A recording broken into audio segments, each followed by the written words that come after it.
अस्सलाम वालेकुम। काश का भी धान की फसल के अंदर दो तरह की सुंडियां हमलावर होती हैं। एक तो पत्ता लपेट सुंडी होती है और दूसरी तने की सुंडी है। पत्ता लपेट सुंडी जैसे कि नाम से ही जाहिर है, पत्ते को लपेट लेती है, अंदर से खुरच खुरच के पत्ते को खा रही होती है।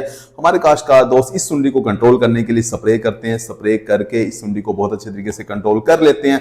लेकिन आज की वीडियो के अंदर हम बात करेंगे तने की सुंडी के बारे में, क्योंकि तने की सुंडी को कंट्रोल करने के लिए आपको आमतौर पर दानेदार जहरों का इस्तेमाल करना पड़ता है। दानेदार जहर आपने कौन सा इस्तेमाल करना है, किस तरीके से आपने इस्तेमाल करना है, सारी की सारी चीजें आपको इस वीडियो के अंदर बता रहे होंगे। अगर आपने हमारे चैनल सब्सक्राइब नहीं किया, चैनल को फौरन सब्सक्राइब कर दें, साथ में बेल के बटन को दबा दें ताकि फसलों के मुतालिक हम जितनी वीडियो बना रहे होते हैं वो आपको बर वक्त मिल सके।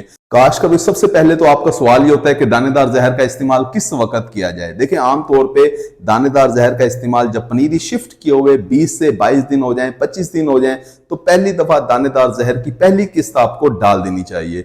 उसके फिर 20 दिन के बाद आपको दूसरी किस्त डाल देनी चाहिए, क्योंकि दानेदार जहरों का जो असर है वो 18 से 20 दिन तक रहता है। दानेदार जहर सिस्टेमिक होते हैं, पौधे को जहर आलूद कर देते हैं, यानी पूरा का पूरा पौधा जो है वो जहर बन जाता है सुंडियों के लिए। जब सुंडियां इस पौधे को खाती हैं वो मर जाती हैं। काश का भी जिस वक्त आपको अपने खेत के अंदर तितलियां नजर आए, परवाने नजर आए, खासतौर पे जब आपको सफेद रंग की तितलियां नजर आती हैं, पत्ते के साथ चिपकी हुई होती हैं, ये तितलियां जब नजर आए तो समझ जाएं कि आपके खेत के अंदर 4 से 5 दिन के बाद सुंडियां भी होंगी। अब अगर आपने सुंडियों को कंट्रोल करने के लिए दानेदार जहर का इस्तेमाल नहीं किया तो फिर इसका मतलब यह है कि आपने तने की सुंडी को आपने खुला छोड़ दिया है। तने की सुंडी जब खुली रह जाएगी, यानी आपने इसे कंट्रोल नहीं किया, तो शुरू के अंदर इसका हमला होगा।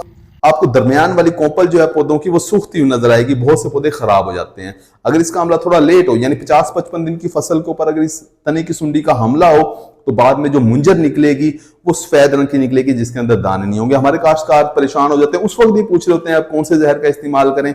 देखें, आपने जहर पहले इस्तेमाल करना था, उस वक्त फिर जहर इस्तेमाल करने से कोई खास फायदा नहीं होता।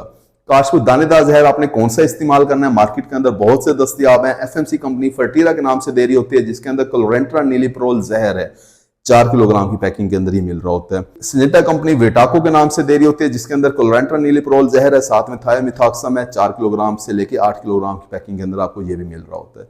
इसी तरह से बायर कंपनी रिजेंट के नाम से दे रही होती है, या फिप्रोनिल के नाम से दे रही होती है, जिसके अंदर फिप्रोनिल जहर होता है, ये भी आप इस्तेमाल कर सकते हैं। बहुत सी कंपनियां कार्टेप हाइड्रोक्लोराइड के नाम से जहर दे रही होती हैं, या बहुत सी या नाम मुख्तलिफ होता है, उसके अंदर कार्टेप जहर होता है। हर कंपनी के पास तकरीबन ये जहर मौजूद होता है, आप इसे भी इस्तेमाल कर सकते हैं। इस तरह से बहुत से और भी दानेदार जहर हैं। कोई भी दानेदार जहर आप इस्तेमाल करें, तरीका इस्तेमाल बहुत अहम है, यानी आपने किस तरीके से इस्तेमाल करना है। देखिए, आपने इस्तेमाल इस तरीके से करना है कि आपके खेत के अंदर 1 से 1.5 इंच पानी होना चाहिए जिस वक्त आप इसे इस्तेमाल कर रहे हैं। इस्तेमाल करने के बाद अपने खेत के अंदर 4 से 5 दिन तक 1 से 1.5 इंच पानी आपने खड़ा करके रखना है। इस सतह को आपने मेंटेन करना है, ना तो पानी 5-5, 6-6 इंच तक हो, यानी बहुत ज्यादा पानी के अंदर भी आपने इस जहर का छटा नहीं करना, और ना ही आपने खुश्क वतर में, तर वतर के अंदर इसका इस्तेमाल करना है। क्योंकि जब आप दानेदार जहर का इस्तेमाल करते हैं, फिर दानेदार जहर पौधे के अंदर जाता है, पौधा जहर बनता है, फिर सुंडियां उसे खाती है, फिर सुंडियां आपको 3 से 4 दिन के अंदर मरती हुई नजर आ रही होती हैं। पानी आप खड़ा करेंगे तब आपको बेहतरीन रिजल्ट मिल रहा होगा, सुंडियां खत्म हो रही होंगी, आपकी फसल के अंदर ना तो सूखी हुई कोपलें नजर आएंगी और ना ही बाद में फिर सफेद रंग के सिटे नजर आएंगे। उम्मीद है कि वीडियो आपको समझ आ गई होगी। अपना ख्याल रखिएगा। अल्लाह हाफिज।